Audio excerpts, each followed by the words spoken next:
Glory B to God. നമ്മുടെ ദൈവം നീതിയുള്ള ന്യായാധിപതിയാകുന്നു.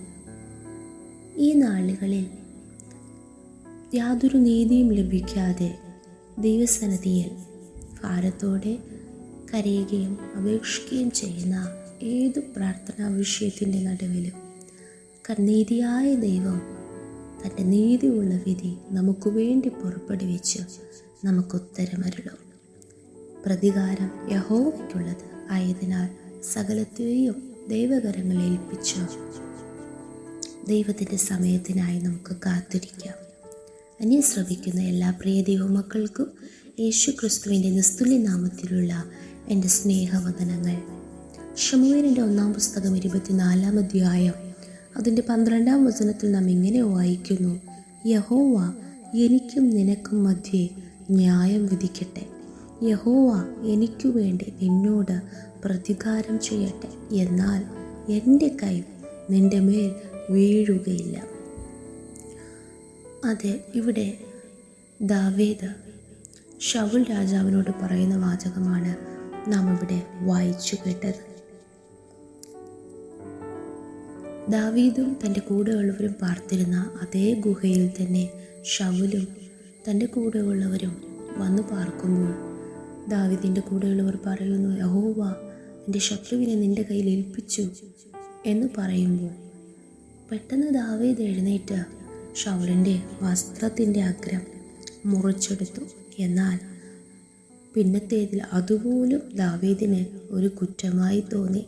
24-ാം അധ്യായം 5-ാം വചനം നാം വായിക്കുന്നു: ശൗലിൻ്റെ വസ്ത്രാഗ്രം മുറിച്ചു കളഞ്ഞതുകൊണ്ട് പിന്നത്തേതിൽ ദാവീദിൻ്റെ മനസ്സാക്ഷി കുത്തിത്തുടങ്ങി. കാരണം എന്താണ്? അടുത്ത വചനത്തിൽ പറയുന്നു, അവൻ യഹോവയുടെ അഭിഷിക്തനല്ലോ. അതെ, ഈ നാളുകളിൽ നമുക്ക് വിരോധമായി നിൽക്കുന്നവർ ആത്മീയരോ അനാത്മീകരോ ആര് തന്നെയായാലും നാമും ദൈവവുമായിട്ടത്രേ നമുക്ക് കാര്യമുള്ളത്. പ്രതികാരം യഹോവയ്ക്കുള്ളത് ആയതിനാൽ ഒരു ചെറിയ കാര്യം പോലും നമ്മുടെ മുൻപിൽ ചിലപ്പോൾ ശരിയായിരിക്കാം നാം ചെയ്യുന്നത്. അവർ ഇത്രയും വലിയ ഉപദ്രവം അല്ലെങ്കിൽ കാര്യങ്ങൾ നമുക്കെതിരെ ചെയ്യുമ്പോഴല്ലേ നാം ഈ ചെറിയ ഒരു കാര്യം ചെയ്തത്.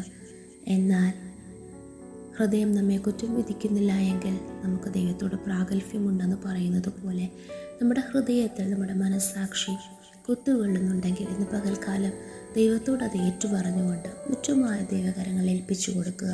കർത്താവ് അതിൻ്റെതായ രീതിയിൽ എല്ലാ കാര്യങ്ങളെയും ക്രമീകരിക്കുവാനിടയായി തീരും. അങ്ങനെ ദാവീദ് ശൗൽ പുറത്തു വന്നപ്പോൾ ദാവീദും പുറത്തു വന്നു.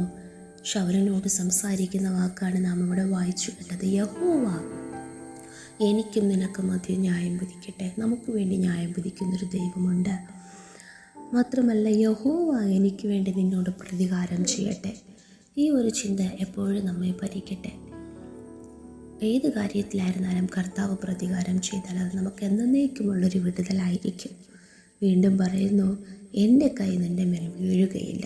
അതെ, യാതൊരു വിധമായ പ്രവൃത്തികളോ വാക്കോ സംസാരങ്ങളോ ഇടപാടുകളോ നമ്മുടെ ഭാഗത്തു നിന്ന് നമ്മെ എതിർക്കുന്നവരോട് നമുക്ക് ചെയ്യുവാൻ പാടില്ല. അത് നമുക്ക് ന്യായപ്രമാണം അതിനനുവദിക്കുന്നില്ല. എന്നാൽ ദൈവകരങ്ങൾ ഏൽപ്പിക്കുമ്പോൾ ആ ശത്രുവിനെ കൊണ്ട് തന്നെ ആമേൻ, സ്തോത്രം സ്തോത്രം, ആമേൻ, ഹല്ലേലൂയ, ശത്രുവിനെ നമ്മോട് അടുക്കുമാറാക്കി നമ്മുടെ പക്ഷം തിരിക്കുമാറാക്കി അവരെ നമുക്ക് അനുകൂലമാക്കി കർത്താവ് നമുക്ക് വേണ്ടി തൻ്റെ പ്രവൃത്തി വെളിപ്പെടുത്തുവാനിടയായി തീരും. അല്ലെങ്കിലും ദൈവം ചെയ്യേണ്ടുന്ന കാര്യം ദൈവം ആമേൻ അതനുസരിച്ച് നീതിയായ ന്യായത്തോടെ കർത്താവ് ചെയ്യും. സ്തോത്രം. ഈ നാളുകളിൽ അങ്ങനെ ശൗല് വരെ അതിശയിച്ചു പോയി, അത്ഭുതപ്പെട്ടു പോയി. ശൗലും ദാവീദിനെ ബ്ലസ് ചെയ്യുന്നതായിട്ട് നമുക്ക് കാണുവാൻ ഇടയായി തീരും. ദൈവം പറഞ്ഞതുപോലെ വാഗ്ദത്തം ചെയ്തതുപോലെ ശൗലിൻ്റെ വായിൽ നിന്നും പുറത്തു വന്നതുപോലെ ദാവീദ് ആമേൻ, സ്തോത്രം, വീണ്ടും രാജ്യത്വം പ്രാപിച്ചു, രാജാവായി തീർന്നു. ശൗലിൻ്റെ കുടുംബത്തോടൊക്കെ കരുണ കാണിച്ചു എന്ന് നാം വായിക്കുന്നു. അതേ പ്രിയ ദൈവമക്കളെ, നമ്മോട് എതിർക്കുന്നവർ ആരായിരുന്നാലും എങ്ങനെയുള്ളവരായിരുന്നാലും ഏത് വിധത്തിലുള്ളവരായിരുന്നാലും അവരോട് എതിർക്കുവാൻ പോകേണ്ട. പ്രതികാരം യഹോവയ്ക്കുള്ളത്. ദൈവകരങ്ങളിൽ കാര്യങ്ങളെ സമർപ്പിക്കുക. കർത്താവ് നീതിയായി ന്യായം വിധിക്കും. നമുക്കൊരുമിച്ച് പ്രാർത്ഥിക്കാം. നല്ല ദൈവമേ, സ്വർഗ്ഗസ്ഥ പിതാവേ, അനുഗ്രഹിക്കപ്പെട്ട നല്ല പ്രഭാതത്തിലും അങ്ങ് ഞങ്ങൾക്ക് നൽകിയ നല്ല ആലോചനയ്ക്ക് സ്തോത്രം. വചനപ്രകാരം ഞങ്ങളെ പൂർണ്ണമായി താഴ്ത്തുന്നു. ഞങ്ങൾക്ക് വേണ്ടി നീതിയായി ന്യായം വിധിക്കുന്ന കർത്താവ് കൂടെയുള്ളതിനായി സ്തോത്രം. യേശുവിൻ്റെ നാമത്തിൽ ആമേൻ. Good morning. Have a nice day. May God bless you all.